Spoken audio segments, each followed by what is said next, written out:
Seems every station on the TV is selling something no one can be. If every page was torn from the magazine. Furthermore, because winning World War IV will almost certainly take as long to win as World War III did, Americans of this generation and the next are called upon to be far more patient than the greatest generation needed to be in World War II, in which the United States was involved for only 4 of the 6 years it lasted. We will not witness this anymore. This is the end for you, my friend. I can't forgive, I won't forget. On and on we sing our songs and on the walls rage on it. On and on we sing our songs for more. Thanks for coming here today. I think you're a little bit humble. You keep referring to the Bush Doctrine when you're one of the signatures of the PNAC document back in 1999, which you submitted to Bill Clinton, which I believe it was called the demand for the expansion of the U.S. military might and intrusion into the Middle East. Pretty much the Bush Doctrine. Some might say that you're quite a forecaster. But given the light of the new information, like just recently, General Wesley Clark, along with hundreds and hundreds of government officials, military officials, architects and engineers. Well, they've all gotten together, all these government officials, military officials, and they're all asking for a new investigation into 9/11. And what they have is a short. All right. Okay. I'm drawing the line at paranoia. I'll answer the first part of your question. I said I'll answer the first part of your question. I said I would answer the first. You called on me. Yeah, and I'll answer your question. I'm not going to listen to his speech. The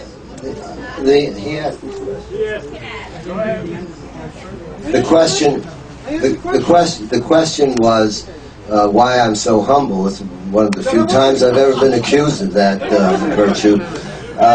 Because I was one of the signatories of the PNAC statement back in the late 90s.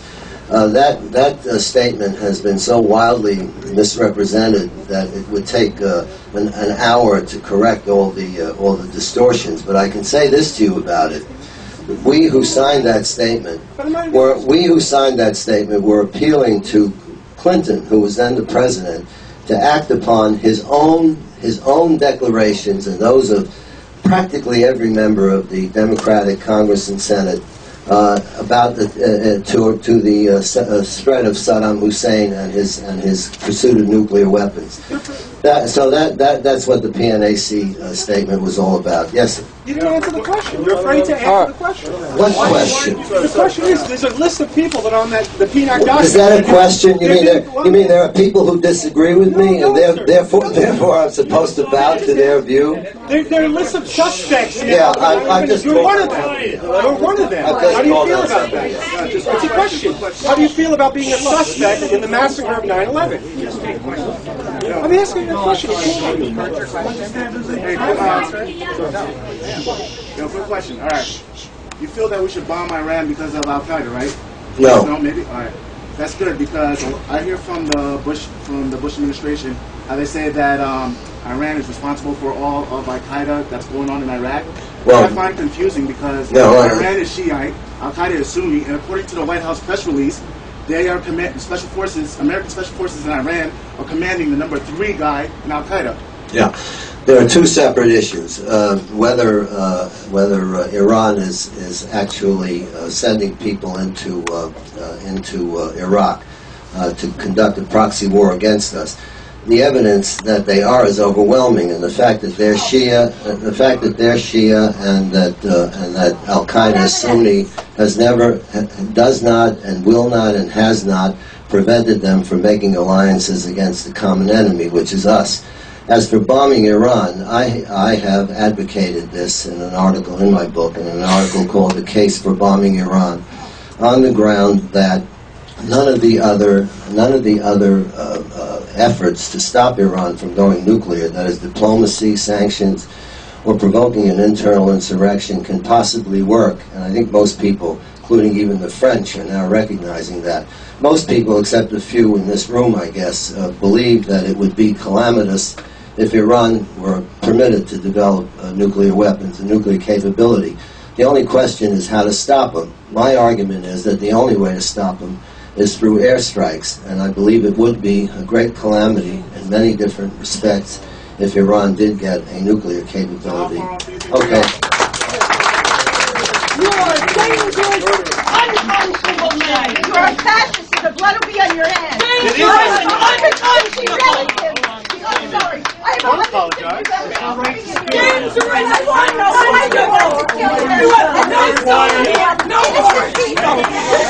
you are a dangerous person. I lived on the Upper West Side for nearly 25 years, and I begin to remember why I decided to leave. My family. So don't come back. You're a murderer.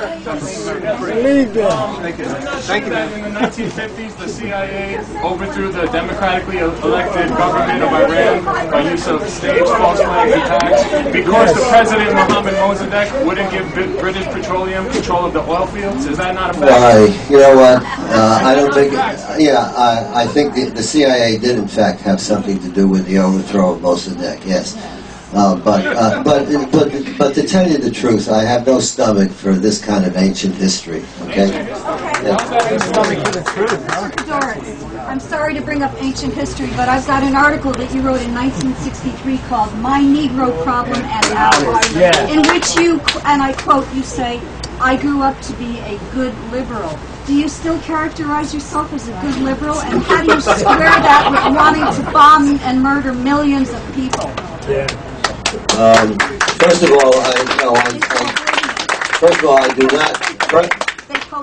all, I do not consider myself a liberal, whether good or bad, any longer. Though I spent much of my life on the left. Well, I wouldn't want to help too. Well, good. I'm glad to hear that, because I wouldn't welcome the company of some of the people in this room in any kind of community, political or otherwise. Well, thank you. All right. Same way about you.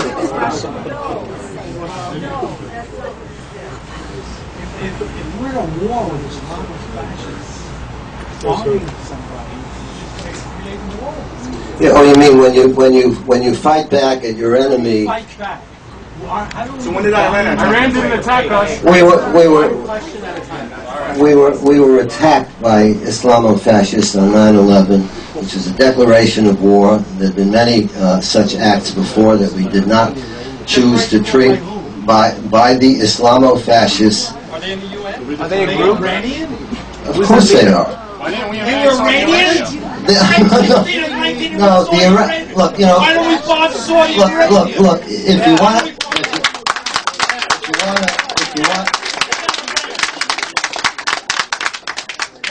And if Bush is going to be a great leader, All right. All right. Why don't you shut up?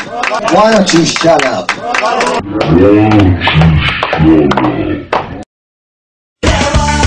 Don't wanna talk about it, 'cause I know I can't live without it. It's a stupid fucking shame, and now we're trying to think I'm trying to jump so lame.